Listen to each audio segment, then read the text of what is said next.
What the hell is going on in this world?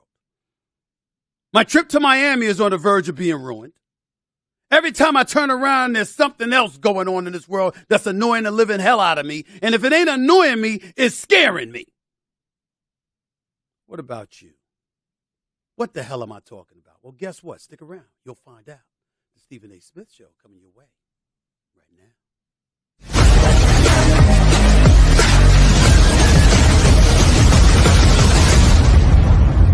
What's up, everybody? Welcome to the latest edition of the Stephen A. Smith Show, formerly known as No Mercy with Stephen A. Smith. I changed the name just a week ago to The Stephen A. Smith Show. Why? Because I'm Stephen A. Smith, and when everybody Googles me, they'll know exactly who I am and who they're reaching out to. Of course, I'm always happy about that. As usual, I'm at a studio sponsored by FanDuel Sportsbook. FanDuel Sportsbook is the official sports betting company of the Stephen A. Smith Show. Look, I'm not going to spend much time getting into this game because it's really not about the game at this point. It's about the fact that the Boston Celtics remembered who the hell they are and reminded the Miami Heat of who the hell they've been throughout this postseason that passed. Remember, the Miami Heat was the worst shooting offense, the worst scoring offense in the National Basketball Association, averaging 109.5 points per game. That was an NBA low, but somehow, some way, the postseason arrived and we couldn't even recognize who the hell they are. They dropping threes all over the place, handling their business, being effective, doing everything that they were doing, and they went up 3-0 on the Boston Celtics. Ladies and gentlemen, throughout NBA history, there have been 150 teams who have trailed 3-0 in a postseason series. No one has ever come back from an 0-3 deficit. But now Miami is threatening to allow that to happen because the Boston Celtics are rolling. It ain't just about Jason Tatum putting forth star-studded performances. It ain't just about Jaylen Brown finding his three-point stroke. It ain't just about Marcus Smart finding his three-point stroke, and by the way, recording 5 steals. It ain't just about the collective defensive prowess of the Boston Celtics, which are holding the Miami Heat to 100.3 points per 100 possessions, which is elite for those of you who don't know enough about analytics. Boston has amped up its defense. Miami's in trouble. And Miami has to win Game 6 tomorrow night or else. It's that simple. You can't come back to Boston and expect to win a Game 7. I know Boston is a 500 team over the last 2 seasons in the postseason. I know they're a 500 team at home in this postseason, just like I said they were a 500 team at home during the last 2 postseasons. 11-11 overall, 5-5 this go round. So some would argue they got a better shot at winning on the road than at home because they've beaten Miami in Miami 4 of the last times they've played one another. I get it. But if you're Jimmy Butler and the Miami Heat, clearly the inferior team from top to bottom as it pertains to your roster, Jimmy Butler and the Miami Heat have to handle their business in South Beach tomorrow night. Damn, I want to go. I want to go so bad. And I will openly confess I am always looking for an excuse to get to Miami. It is true. I will never deny that. But I'm talking about for the game. I'm not talking about for the afterlife. And I call it the afterlife because it is another life after the game is over in Miami. It really, really is. It is an afterlife. I'm not talking about that. I'm talking about the game. Miami better win this. Because if they don't win tomorrow night in Miami and Game 7 comes back to Boston, I find it very, very, very difficult to imagine the Boston Celtics with Jason Tatum and Jaylen Brown losing in Game 7 at TD Bank Garden in Boston. That's all I got to say about that. We shall see. I want to get in a bigger issue because one of the things that I try to tell you, listen,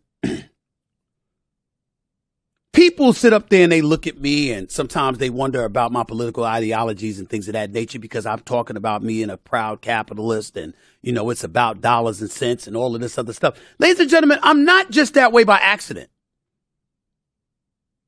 I believe in helping the little man because I've been one most of my life. I know what it's like to grow up poor. I know what it's like to live with rats and roaches and stuff like that. Holes in your roof, no electricity, an empty refrigerator, sitting by the stove that's open, the gas stove, just to get some heat. I know about that. Check out my book, Straight Shooter. A memoir of second chances and first takes that was a New York Times bestseller. I wrote about it all in the book. Let me tell you something right now, ladies and gentlemen. I know what it's about. And so what I've done is over the course of my adult life, as I've learned more and more and more about what it takes to thrive, not just survive, but to thrive in corporate America, I've learned some of the do's and don'ts.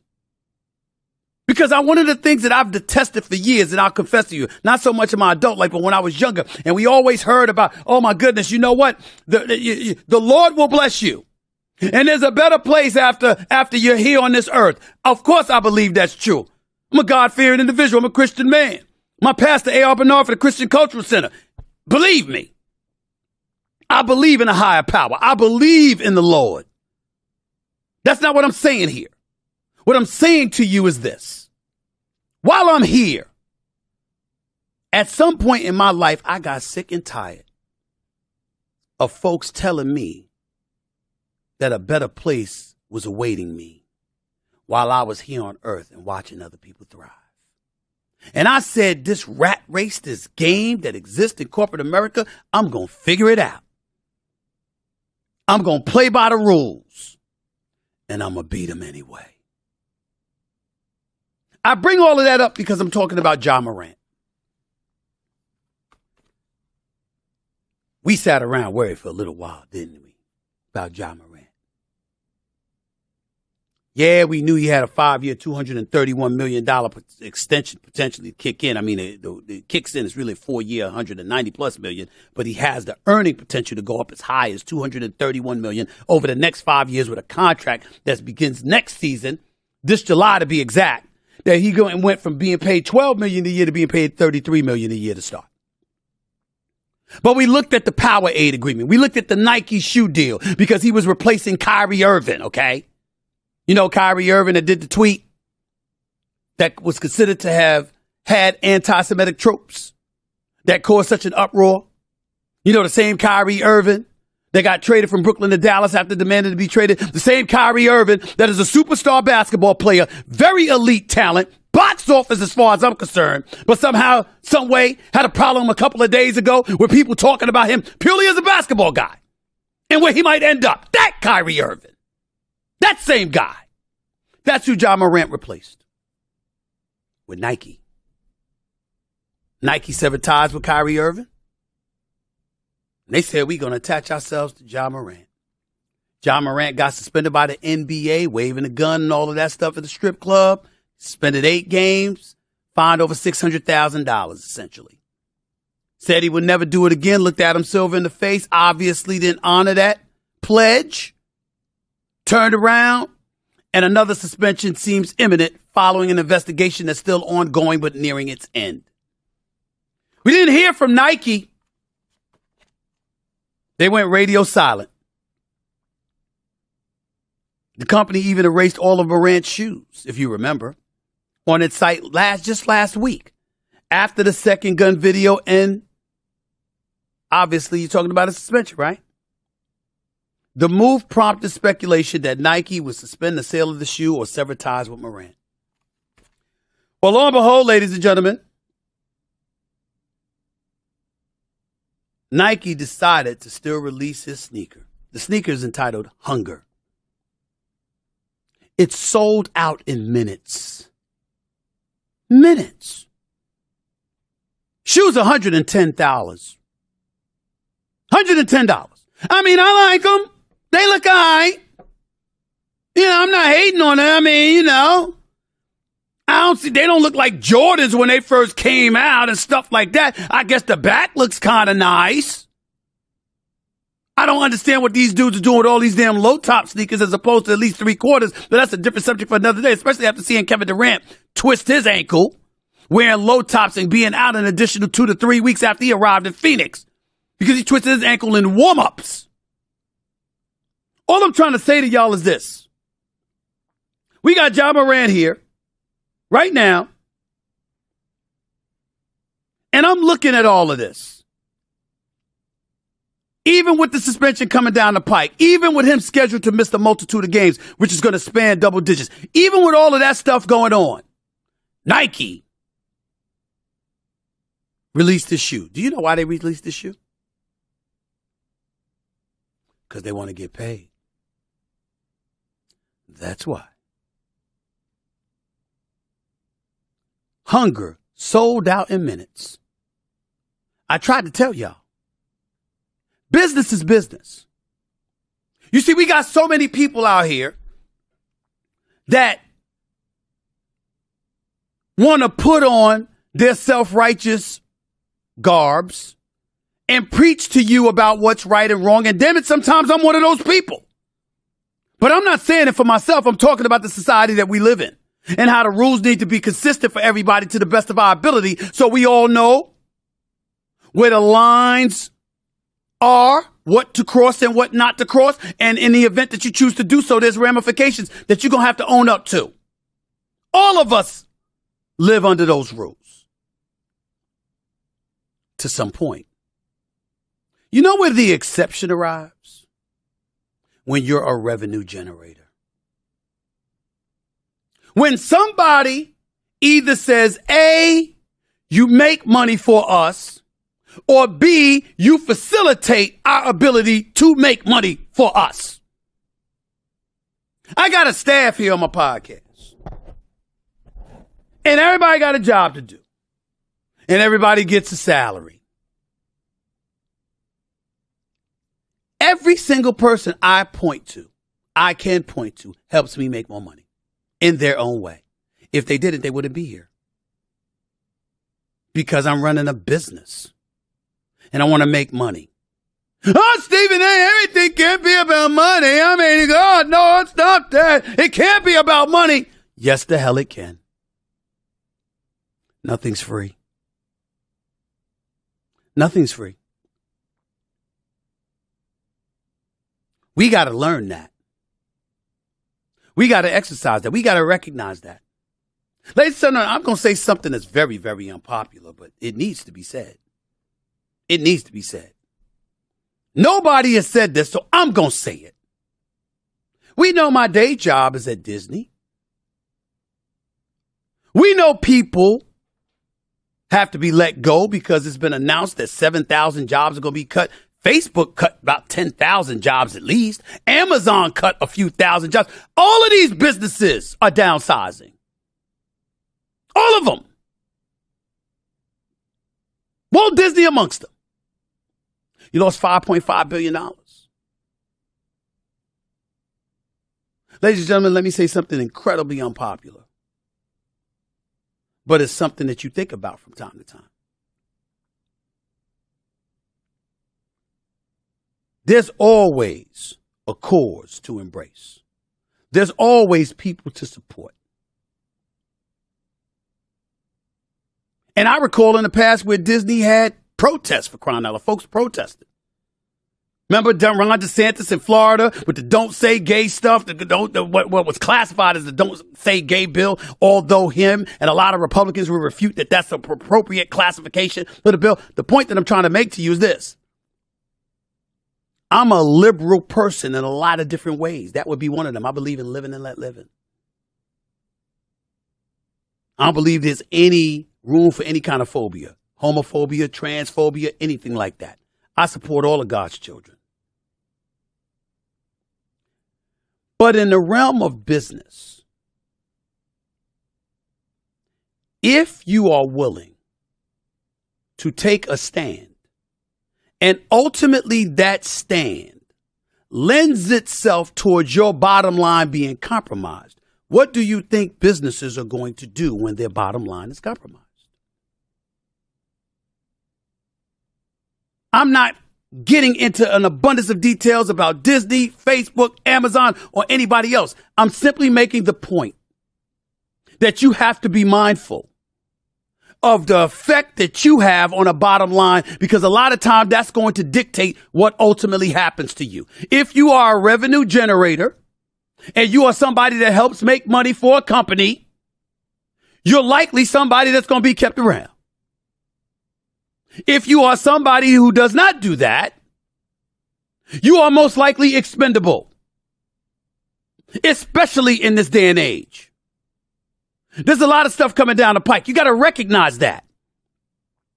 And in the case of Ja Morant, Nike sees that he has the ability to make the money. Kyrie Irving was bounced because in their eyes, he had he was in a position to jeopardize their bottom line. There are those who can make money for you, and there are those who can't. And those who can't get stuck and lumped in the category to some degree with those who do fantastic jobs and are credible and are damn good at what they do, but don't necessarily generate money for you. At some point in time, we got to understand that. I'm not telling you what moral decisions to make or to refuse to make. I'm not judging. I'm simply saying that for those of you who want to come up, please understand that now more than ever before, we're living in a world where people are more and more, and companies are more and more, corporations are more and more inclined to be very obvious in letting you know you don't matter unless you're helping us achieve the bottom line goals that we are after, particularly revenue-wise. And if you don't do that for us, it's going to come back to bite you. No matter what positions you take, no matter what you think's going on, no matter how much support you think you have, no matter how skilled you believe you are, if you are deemed as somebody who has little to no effect on generating revenue, or dare I say, forces a corporation to lose revenue or jeopardize their revenue, it's going to be a problem. That's all. That's all. I've learned that the hard way. I told y'all years ago, I told you in my book, Straight Shooter, Memoir, Second Chances, and First Takes. I've told you in the book. When they let me go, I thought I was that dude. I thought I was the man. Everybody was screaming my name. I was on billboards and everything. I thought people screaming my names in the street was popularity. And when they let my behind go, they didn't blink. Because they knew no one would really call. Because they knew that I wasn't what I thought I was. Because they knew that I wasn't the revenue generator that I am now. And how did it all turn around? I focused on my two beliefs and I locked in. I woke up every day recognizing that I have a boss. And I said, how do I make my bosses more money? And number two, how do I get some of that money? No, it don't sound great. I know we want to hug one another, sing kumbaya, and talk about what's right and what's righteous. Let me say something that I don't mean in any way to be sacrilegious, because I pay my tithes. But even in church, they pass around the plate. Nothing's free. Nothing's ever free. Remember, I said that. Before I go to break, one more thing I want to touch on.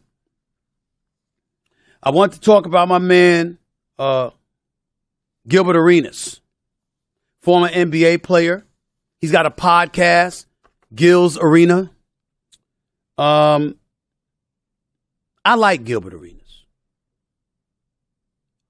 I like his podcast. I've been a guest on his podcast. I enjoyed it. Gilbert Arenas knows his basketball. He's very knowledgeable about the sport. He and I text or DM one another time to time. I got a lot of respect for that brother. I truly do. And I'm happy for the success that he's enjoying, and I'm wishing him more. He was talking about the Lakers. And he was talking about specifically LeBron James. And rather than LeBron James talking about retiring or alluding to it, he was bringing up what LeBron James is probably doing, and if he's not doing, he should be doing. Right now. Right after the Lakers was swept by the Denver Nuggets on Monday night. He said this is what LeBron James is either doing or should be doing, and I got to admit to you, Gilbert Arenas is not too far off. Listen to this. No, Bron, the chin rub right here, he's already thought about what he's going to do. 12 players. There's 12 players that's about to be, there's 12 players that's about to get the fuck on out of here. I'm just saying. I'm going to just say what LeBron really want to say. There's no exit meeting, fellas, all right? The 12 of y'all just don't even come back to this arena, all right? Just pack your shit. We'll mail it to you, all right? 3 coaches. At this point, we don't give a fuck which 3. Y'all not here no more, all right? That's what's about to happen, right? There's a lot of shit he got to think about. It's 12 players gone, right? Reeves come back, Rui, you cool. The rest of y'all, get the fuck on now. We don't even need to discuss it no more. Not AD. Get the fuck on. Dang, everybody. The fuck on. Everybody get the fuck on. I done seen enough to realize we cool. AD, you did good. We got 1 ring. All right, go ahead. You do whatever you want to hit him, man. Come on. All right. Do what Kobe would have did. All right, man. We're going to have to let you go. Team decision. And we gonna get somebody over here that can play more than every other game. Brandon, what message was LeBron?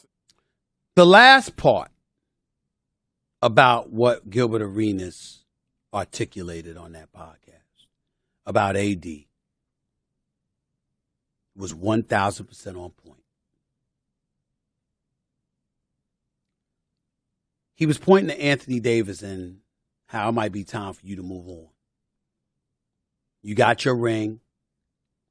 You're a bit too comfortable with that LA lifestyle. While I'm busting my ass working hard to be ready for every season, you waiting until the season to get ready. This is about Anthony Davis's commitment to his conditioning. Anthony Davis's game is not to be questioned. When Anthony Davis is on the basketball court healthy and ready to go, Anthony Davis is a top 7 player in the world, if not top 5. He's that skilled. That's what he brings to the table. But ladies and gentlemen, he arrived in Los Angeles for the 2019-2020 season. Anthony Davis played 62 of a possible 72 games because of the lockout-shortened season. They got 4 months off. He comes back. They win the championship in the bubble. Since that time, ladies and gentlemen, Anthony Davis has missed 36 of 72 games, which was 50% rather. He's missed 40 of 82 games. I'm sorry, he's missed 42 of 82 games, which is more than 50% of his games. And this past season, he's missed 26 games. Now, in fairness to Anthony Davis doesn't miss many games in the postseason. He's a defensive force. He's very formidable. He can block shots. He can rebound. He can defend. He averaged about 26 and 14 in the conference finals. He dropped 40 and 10 in game 1 against Jokic. The issue with Anthony Davis is not his skill set. It's not his it's nothing like that. It's his dedication to his conditioning. This brother is tired week 1 to the end of the season every year, especially since he's been in L.A. And I understand. I'm in L.A. a lot. It is a distraction. There are a lot of nice things to do to enjoy your life. But when you got a teammate like LeBron James, yes, I mean stuff like that too. Lord, but I digress. When LeBron's your teammate, when you got a guy that's been to like 11 or 12 conference finals, when this brother's a 4-time champion, been to 10 NBA finals, when you see the level of dedication and commitment that he puts forth, you got to be there for him. And in my world, if I had to point the finger at anything that disturbs me, is how somebody like Anthony Davis, who is so pivotal to LeBron James and the Los Angeles Lakers' success, always seems to be a distance behind LeBron James when it comes to his durability, his availability, and his conditioning. That's what it's about, his conditioning. Hire a personal trainer. Get on your grind. Get that work in. There's nothing about Anthony Davis's game. His basketball IQ, his defensive prowess. He doesn't cheat you with his effort. I'm not claiming he doesn't give you all he's got once the season arrives and he's on the court. I'm saying to do the things. Are you doing the things to put you at peak condition? So when you come into the season, your conditioning is at a peak level and you've exhausted every means necessary to be all you can be. Have you done that? People have been questioning whether or not Anthony Davis has done that for years. So when you question something for years, it's no longer a question. It's who you are. And that's no longer good enough for LeBron James. At the very least, it shouldn't be. The Uvalde shootings 1 year later. What have we learned? The January 6th insurrectionists get sentenced to jail. AI, artificial intelligence. Yeah, I might bring up Allen Iverson too. And then some. Don't touch that dial. It's the Stephen A. Smith Show coming your way. Back with more in a minute. I've accomplished a lot in my career, but I'd be foolish to suggest I did this completely on my own. And my various teams throughout my career have been huge in getting me to this point. That's why you need to build a team, no matter what your business is. And Indeed is the hiring partner you need. With Indeed, you can attract, interview, and hire all in one place. That's right, one site, and you can do it all. From matching you with qualified candidates instantly to letting you invite candidates you like to apply. And I love that. You see someone like you go and get them. That's how you build a real team. That's why Indeed delivers 4 times more hires than all of the job sites combined, according to Talent Nest 2019. Start hiring now with a $75 sponsored job credit to upgrade your job post at Indeed.com/mercy. Offer good for a limited time. Claim your $75 credit now at Indeed.com/mercy. Indeed.com/mercy. Terms and conditions apply. Need to hire? You need Indeed. Some subjects you want to avoid getting into.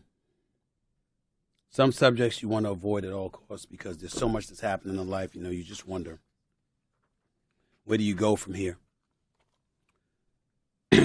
One of the things that I think that as a society we should never forget, and I agree, formerly of Fox, she's got her own podcast, Megyn Kelly, from weeks ago when she said, she's tired of people complaining about guns. I talk to one of my producers, Michael, all the time because he's he's got such a good heart, such a sensitive man, and he just wants to do away with all guns. And if we could just influence one life, I think that it would change the world. That's Michael.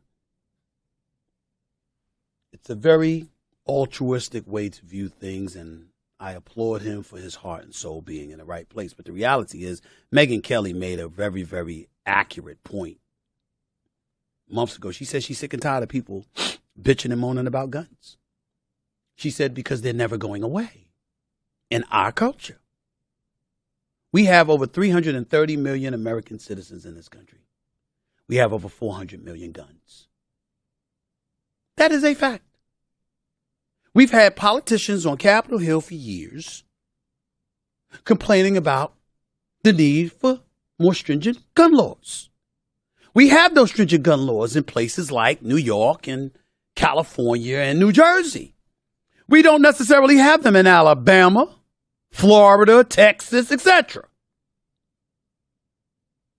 We got a rep in Georgia, Marjorie Taylor Greene, that ain't even calling for us to be the United States any longer. That ain't even calling for us to be a union any longer. She said the country should be separated. Right versus left. Republican versus Democrats. Liberal versus conservative. 2 different countries. It's not going away. So when I read these stories, like the Uvalde shooting, and it's the 1 year anniversary of the shooting, and then you want to hear about what changes have taken place. What have we learned? What has changed? The answer is nothing. Somebody got to tell y'all, so I'm going to tell y'all. Somebody got to tell you. The answer is nothing.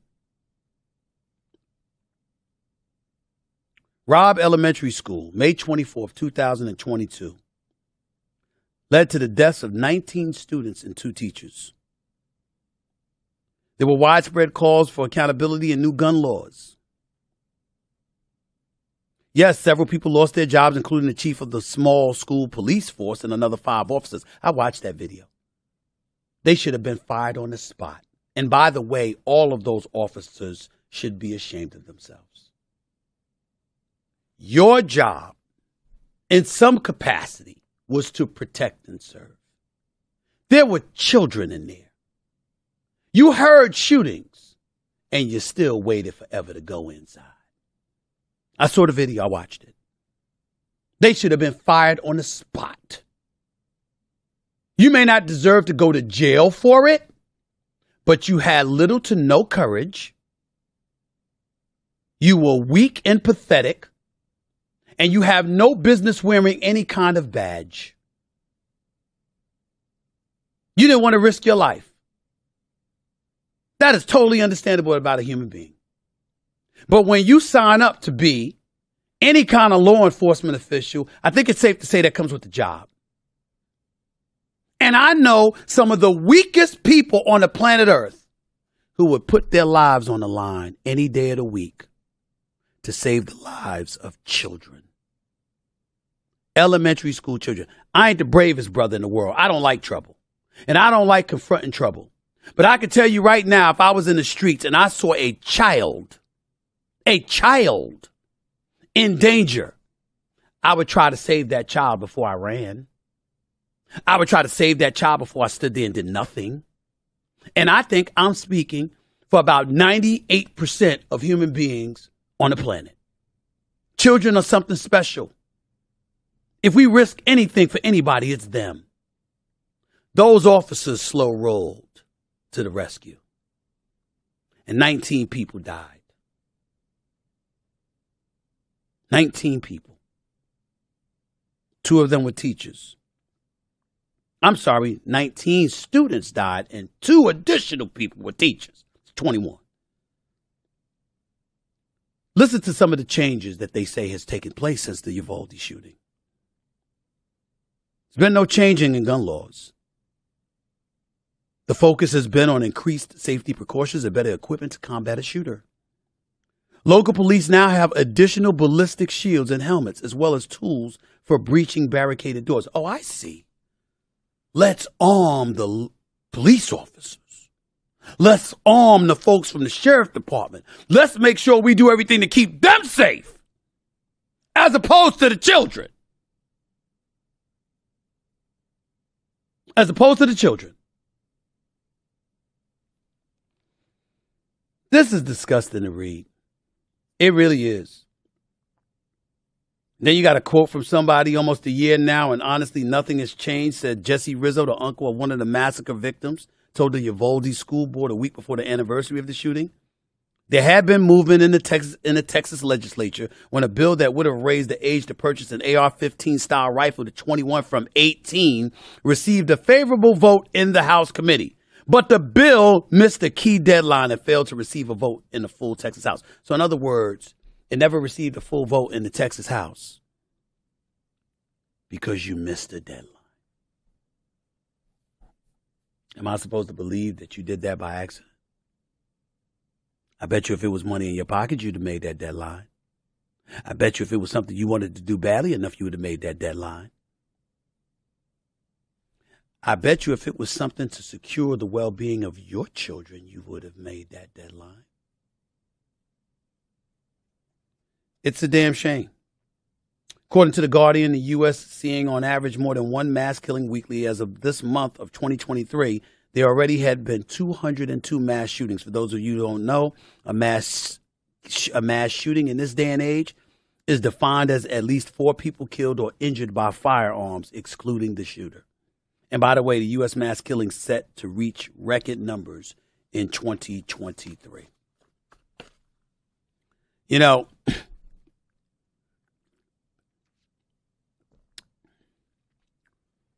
this is why it was important, in my mind anyway, that although it didn't involve a mass shooting, that the insurrectionists at the U.S. Capitol were dealt with.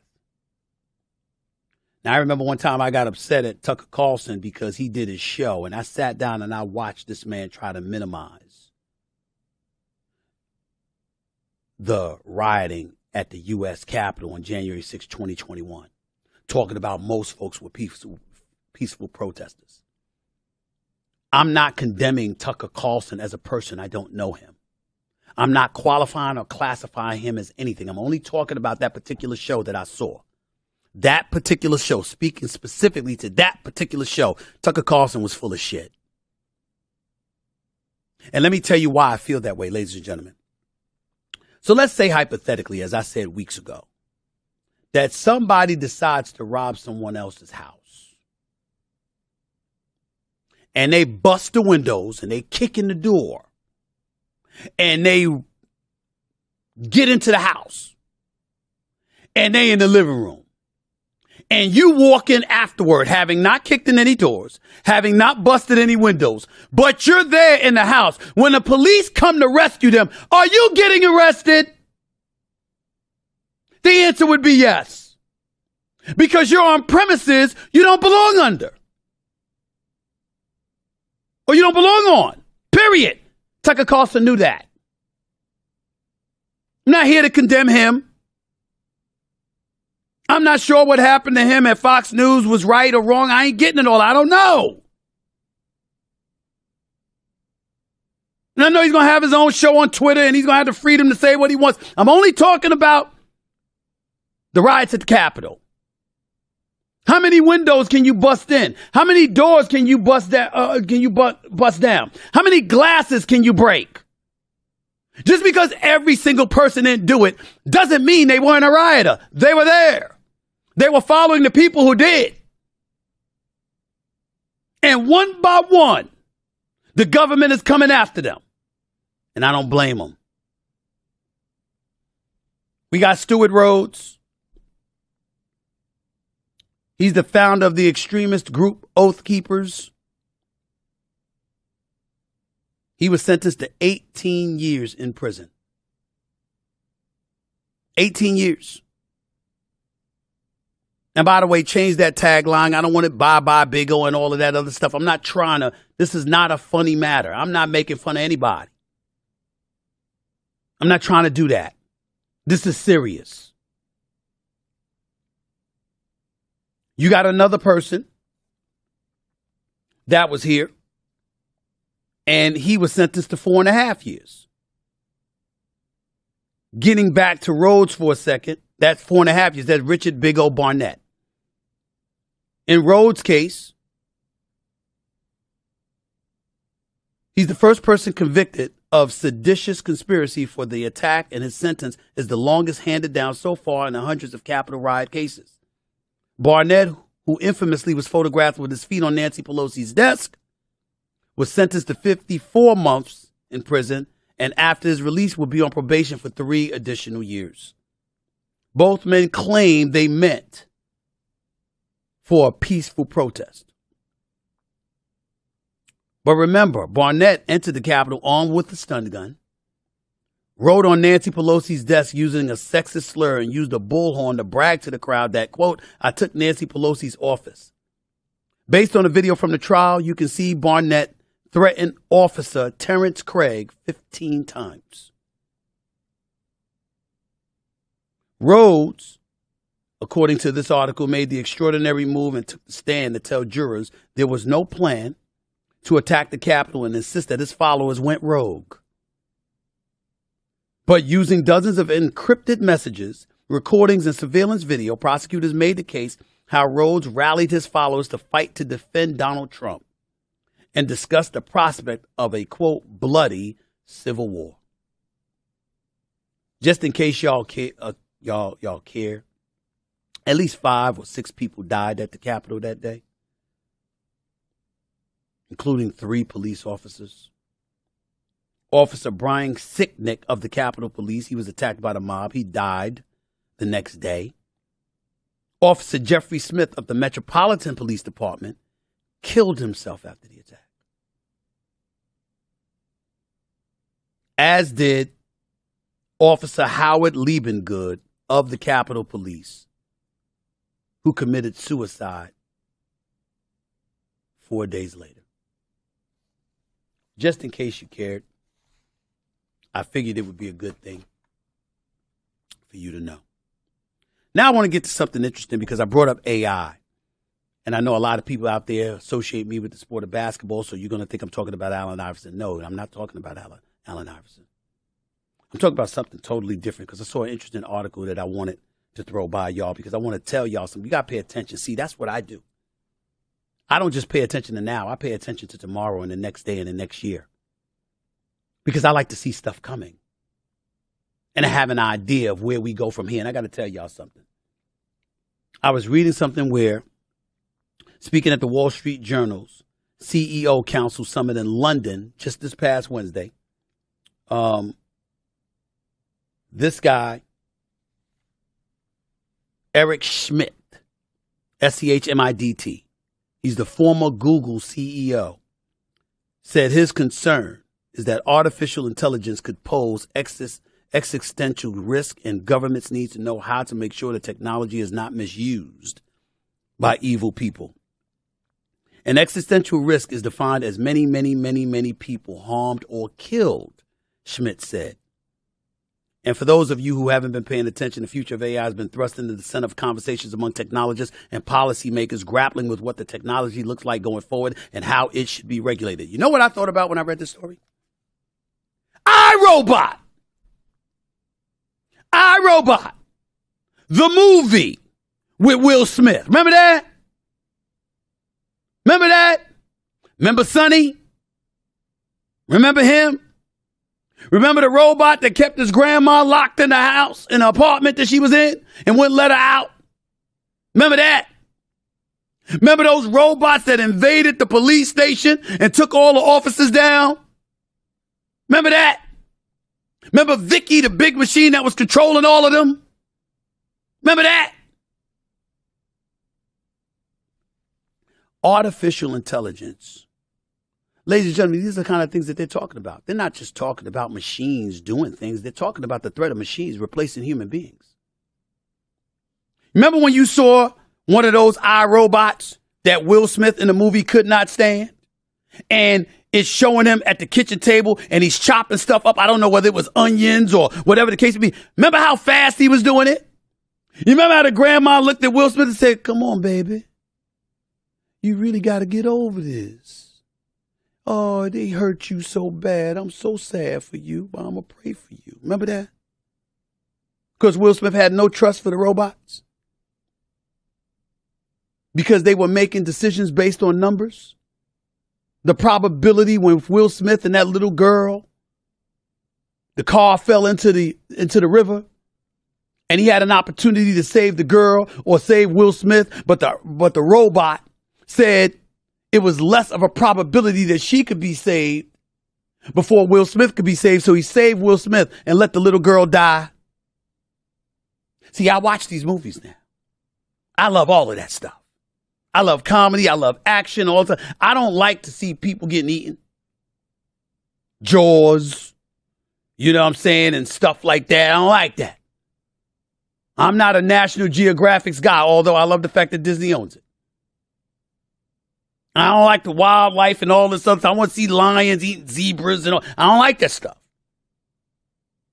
That's not, you know, I don't want to see the movie from years ago, Food of the Gods, with a bunch of rats. I want to see that stuff. Okay? But stuff like this, I like. Because that kind of stuff, it reminds you of what the potential is out there for the world that is forthcoming. The fact of the matter is that businesses are efficient. They're looking for efficiency. And they'll take it. Before it was the American citizen. Then it was the American citizens and immigrants, even though one would argue immigrants have always been in this country. Said, I'm not debating any of that. I'm just making a point that slowly but surely we've lent ourselves more towards machines and less towards human beings. With human beings, you don't have to worry about the emotions. With human beings, you don't have to constantly worry and challenge the efficiency. With human beings, you don't have to worry about personal feelings, getting in the way of business, etc. I don't support this stuff. I don't like it.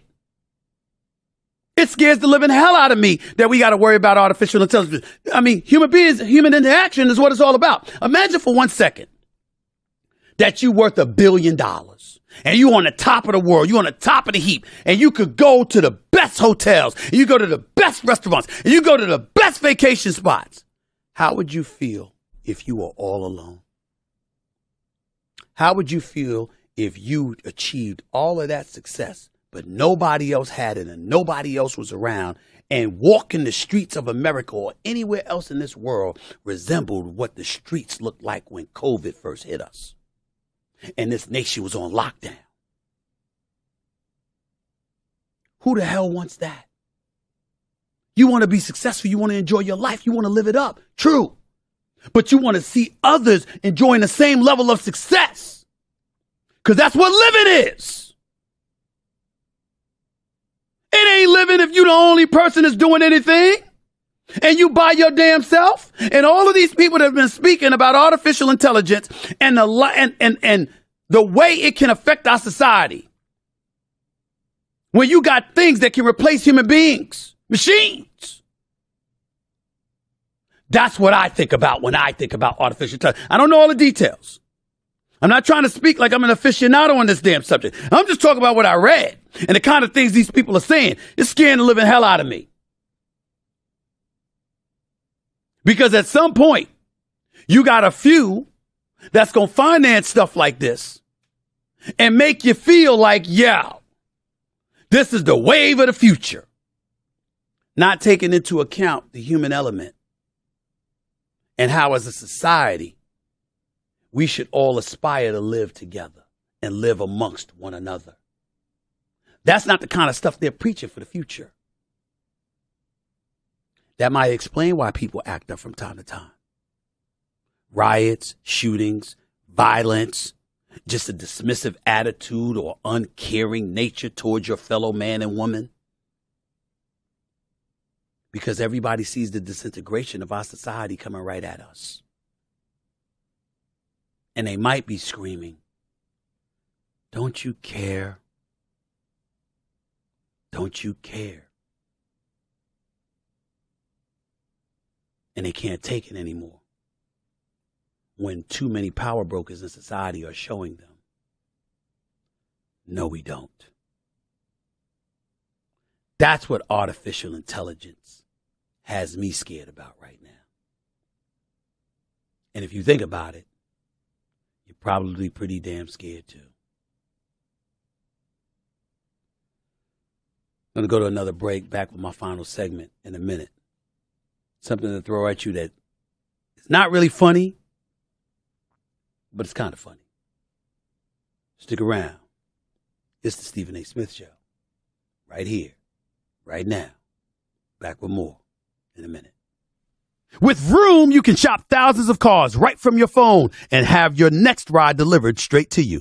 Be honest with yourself. Doesn't that sound easier than dealing with a limited selection once you drive somewhere to shop? Or would you rather not have all the information laid out right in front of you in the comfort of your own home? We're all busy people, you know, so I'll tell it to you straight. Vroom is the better way to buy your next ride. You never have to haggle or negotiate the price of a car. You'll have thousands of cars to look through. You'll have peace of mind through a 90-day warranty, 1 year of roadside assistance, and even time to drive the car you buy to make sure it's right for you. A full week or 250 miles, whichever comes first, of course. And it's not only buying cars. You can trade in your old car when you buy your new one. Or you can even just sell your car to Vroom, and they'll give you a price instantly. You can buy a car from Vroom entirely online. So next time you need to buy a car, just grab your phone, go to Vroom.com, and check out thousands of cars. Before I let you get on out of here, I want to alert you to the fact that I think shootings of any kind is not something we should ever celebrate, nor should we ever dismiss the seriousness of. And I do get that. But certain stories throw a little wrench into that kind of thinking because it makes you say, damn, that's ridiculous, kind of hilarious, but not really hilarious because somebody got shot. But I just got to tell y'all something. Did y'all hear this story? A man in Kentucky has been arrested after shooting his roommate due to an argument stemming from that roommate eating his last Hot Pocket. It's true. I ain't making this up, y'all. I ain't making this up. Apparently, Clifton Williams got angry Saturday after he realized the last microwavable turnover was gone. So Williams started throwing tiles at his friend. The victim told Williams he was leaving. So Mr. Williams ran back inside the house and got a gun.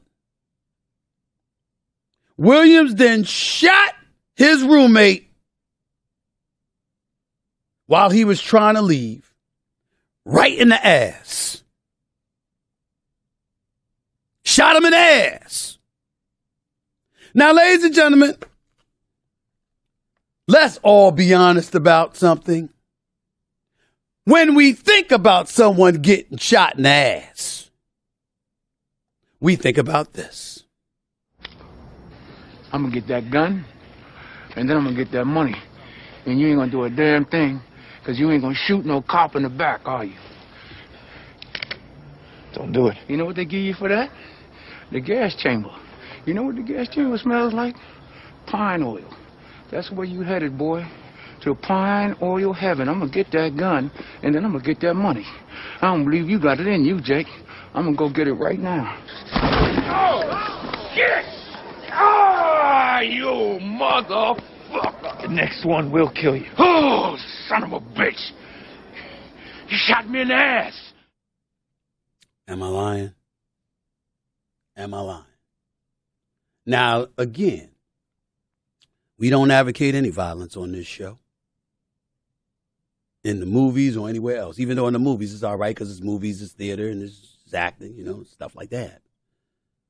But in real life sequences and situations, we don't advocate that.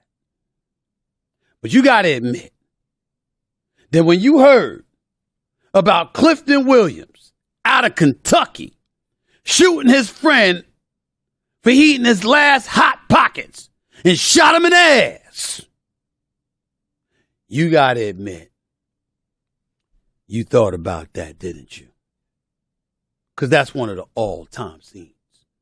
I mean, there's two scenes that you think about from Training Day. By the way, produced and directed by my brother, Antoine Fuqua, one of the greatest directors in Hollywood at this moment in time.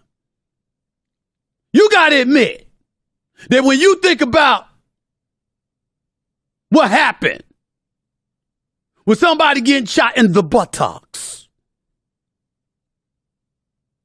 you thought about that scene. You even got to admit that you're probably going to go home and watch Training Day because the two most popular scenes from that movie.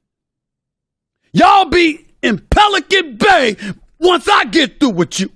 King Kong ain't got shit on me. That's what you think about when you think about Training Day. That's the one scene, that one's the other. Ah, you mother. You know you've been thinking about that. You know it. Get shot anywhere else, there's a difference. But when you hear about somebody getting shot in the ass, there's only one thing y'all think about, and you know it's true. It's Denzel getting shot by Ethan Hawke in Training Day. Just thought I'd throw out that little nugget of information before I sent you into Memorial Day weekend. I worked a lot over the last few weeks, so I'm going to take Memorial Day off Monday, but I will be back on Wednesday. That you can rest assured of. Until that time, ladies and gentlemen, I'll see you when I see you. Nothing but love for you. Appreciate you. And thank you for giving continued support to this podcast. Over 120,000 subscribers in the first 4 months. I appreciate y'all so much. But keep it coming because I ain't going anywhere. I'm going to be here for a while. God willing, of course. Until next Wednesday, take care, peace, and love. Stephen A. for the Stephen A. Smith Show, signing off. Until then.